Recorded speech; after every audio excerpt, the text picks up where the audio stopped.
Hey everyone, getting ready for the IELTS speaking test. Want to knock part one out of the park, especially when it comes to museums. You've come to the right place. We're diving deep into an episode of Ace Your IELTS that spills the secrets to sounding natural and fluent, even if museums aren't your thing. Exactly. And confidently snag that band 7 or higher. It's amazing how this episode kind of flips the script. It's not about how much you know about museums, but about using the topic to show off your language skills. Right on.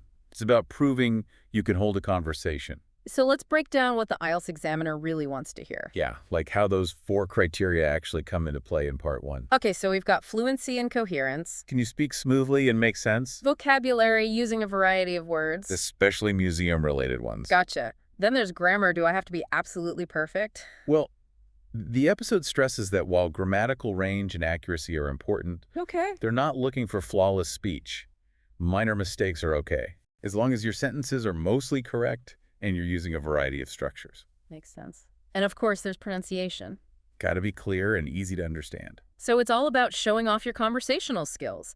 The episode mentions a magic formula for answering questions. Oh yeah, that's key. What's the deal with that? It's called direct response plus elaboration plus example. Okay, break it down for me. You directly answer the question first. Straight to the point. Then you elaborate, give reasons, details, explanations, Gotcha. And finally you top it off with a specific example to really drive your point home. I love that. It's like building a mini story for each answer. Exactly. It keeps things interesting. Could you give us an example? Say the examiner asks, do you enjoy visiting museums? Instead of a plane, yes. Which can sound a bit boring. Totally. You could say something like, yes, I find museums fascinating because they offer a unique window into different cultures and time periods. That's already so much better. Right. For instance, I recently visited a science museum where I actually got to participate in some hands-on experiments, Wow, that's so much more engaging. which truly brought the concepts to life. I can see how that would impress the examiner. It shows you can go beyond a simple yes or no. And have a real conversation. Speaking of which, the episode dives into some common museum questions. Those are super helpful to practice with. What are some of the ones they might throw at you in part one? Let's see, do you like visiting museums? Oh, okay. Pretty straightforward. How often do you visit museums? Another common one. What type of museums do you like? That one makes you think a bit more. For sure. Are museums popular in your country? Interesting. Get you talking about your culture. And lastly, do you think museums are important? Those do seem pretty basic on the surface. They do, right? It would be easy to just give those simple yes or no answers. Exactly. But the episode really encourages you to see those questions as opportunities. Opportunities to shine. Yes. They're springboards to showcase your vocabulary, your grammar, your fluency. By using that direct response, plus elaboration, plus example structure. Boom. You transform a simple question into a chance to really impress. Now, the role play in the episode sounds super interesting. Can we unpack that a bit? Oh yeah, that's where the rubber meets the road. Tell me more. The hosts actually demonstrate how to use that magic formula with those common museum questions. I bet that's really helpful to hear it in action. It is. Yeah. And what's fascinating is that they show you can craft an awesome answer even if you haven't been to a ton of museums. That's a relief. Sometimes I feel like I need to be a museum expert to do well. Not at all. Yeah. They encourage you to draw on any relevant experience. Even if it's not directly about a museum. Exactly. Like one host talks about a science museum visit where they got to participate in experiments. Oh, yeah, I remember that. It's a great example of using a specific, memorable detail to make your answer stand out. It's like painting a picture with your words. Exactly. You're not just saying, I went to a museum. You're making the examiner feel like they were there with you. Right. And that brings us to the episode's practical tips. What are some key takeaways our listeners should remember? Give us the good stuff. First and foremost, practice speaking naturally. Fluency trumps perfection. So don't get hung up on being 100% grammatically perfect. Exactly. Don't let the fear of making minor mistakes hold you back. It's a conversation, not a grammar test. So true. I know I can get so caught up in trying to be perfect that I end up sounding like a robot. It happens to the best of us. Just relax and let your personality shine through. And that direct response plus elaboration plus example structure is a great way to stay on track. Absolutely. It gives you a roadmap for your answer. And don't forget to sprinkle in some museum-related vocabulary. Yeah, use words like exhibit, artifact, curator, interactive. I love those words. They add flavor to your answers. Make them more sophisticated. And of course, pronunciation is key. Clear and confident delivery can make a huge difference. It's all about how you say it. Right. And above all, remember to stay calm and confident. The examiner wants you to succeed. It's easy to forget that when you're feeling nervous. But it's true. If you don't know a ton about museums, don't sweat it. You can always use your imagination. Exactly. It's about communication, not being a museum encyclopedia. So it's not just about knowledge, it's about showcasing those language skills. Precisely. And if we think about the bigger picture, I like where you're going with this. museums are all about storytelling. They present carefully curated narratives about history, art, culture, It's a cool way to think about it. and in a way, your IELTS answer should also tell a story. Whoa, mind blown. So how can our listeners tap into that storytelling aspect as they prepare for their IELTS speaking test? Think about a museum you visited. Or even one you'd like to visit. Exactly. What kind of story could you tell to showcase your vocabulary and fluency? That's something to really think about. Let that simmer. We'll be back in a moment to explore more practical tips and delve deeper into this fascinating connection between museums and storytelling. Can't wait. It's like each exhibit is like a treasure chest waiting to be unlocked, and your words are the key. I love that. Makes it feel less like an exam and more like an adventure. Exactly. But what if I'm drawing a blank? Any tips for choosing a good museum story? Think about those aha moments, Moments. Maybe you went to a lecture that sparked new interest. Ooh, a lecture. Or maybe there was a specific artifact that just blew your mind. That makes sense. It doesn't have to be about a grand museum tour. Okay. It could be about a small personal experience that resonated with you. So it's about finding those moments that ignited your curiosity or made you see the world in a new light. You got it. The more genuine your interest, the more natural your language will flow. That's reassuring. Right. But what about those who haven't been to a museum recently or maybe ever? Good question. Can they still come up with a compelling story?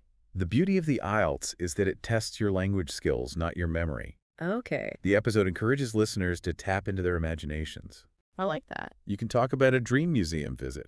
Oh, a dream museum. Describe the exhibits you'd see, the historical figures you'd encounter. That's a cool idea. You can even invent a completely fictional museum. Wow, a fictional museum. That's really thinking outside the box. Exactly. It's about creating a scenario that allows you to showcase your vocabulary and your fluency. So you could talk about a museum of time travel or a museum dedicated to your favorite fictional characters. Yeah, exactly. That's brilliant. It's like turning test prep into a creative writing exercise. It is. And who knows, maybe prepping for the IELTS will actually inspire you to visit some of those museums in real life.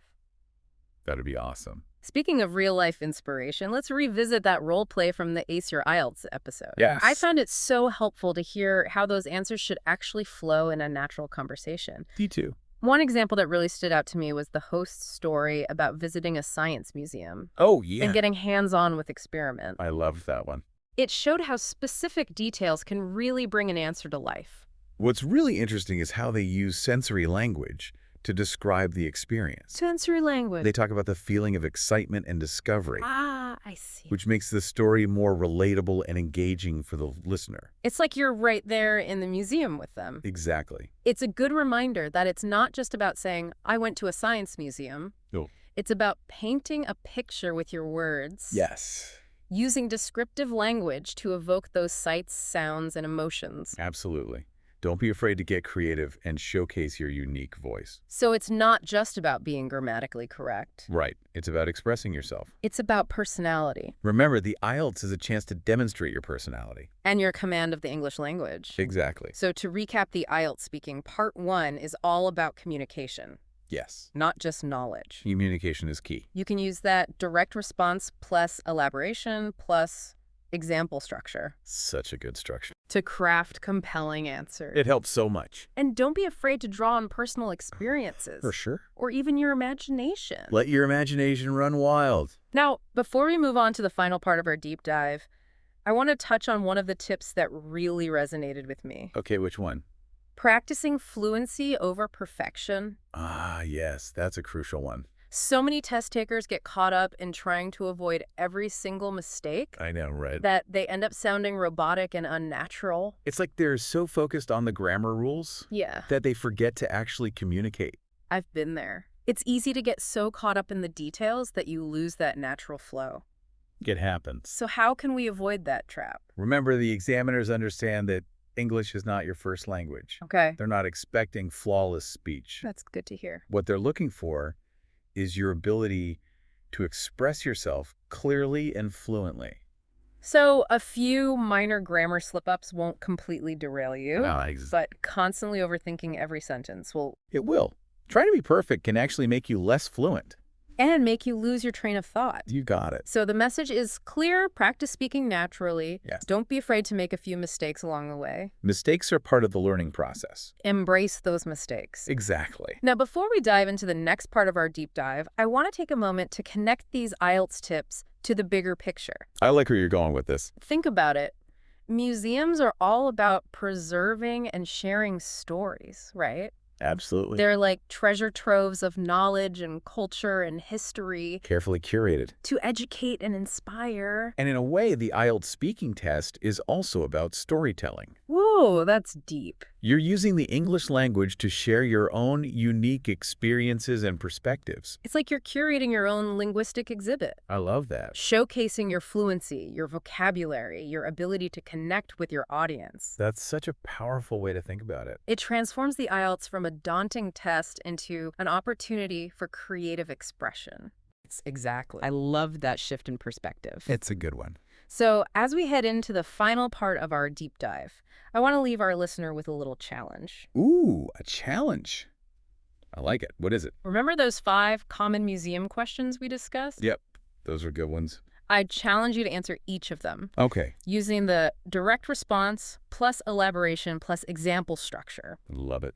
And here's the twist for at least one of your answers. Okay, a twist. Get creative and invent a museum experience. Oh, I love that. Yeah. Adding a dash of imagination to the mix. It's a fun way to practice those language skills and flex those creative muscles. You might just surprise yourself with the stories you come up with. Exactly. So as we move into the final part of our deep dive, Can't wait. I encourage you to embrace this challenge and let your storytelling ability shine. Remember, the IELTS is not just a test. It's a platform for you to share your unique voice and perspective with the world.